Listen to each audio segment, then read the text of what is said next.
নমস্কার বন্ধুরা, আজ একটু বাঁধাকপির পরোটা বানালাম।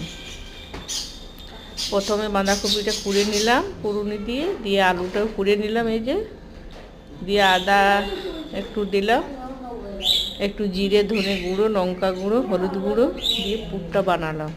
এই ময়দা মেখে রেখেছিলাম, এই যে একটু মোটা করে হবে বন্ধুরা। এটা দিয়ে এই যে ময়দা বেলে নিলাম, রুটিটা ভিতরে পুর দিলাম, পুরটা দিয়ে আর এই যে বেলে নিলাম, দিয়ে সাদা তেল দিয়ে ভেজে নিলাম। কেমন হয়েছে তোমরা একটু বলবে,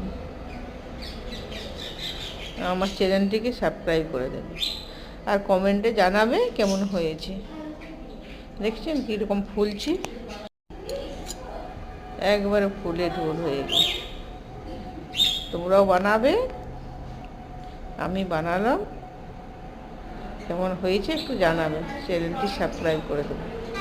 আর কে কোথার থেকে করছে বন্ধুরা একটু জানাবে কমেন্টে। ঠিক আছে, টাটা।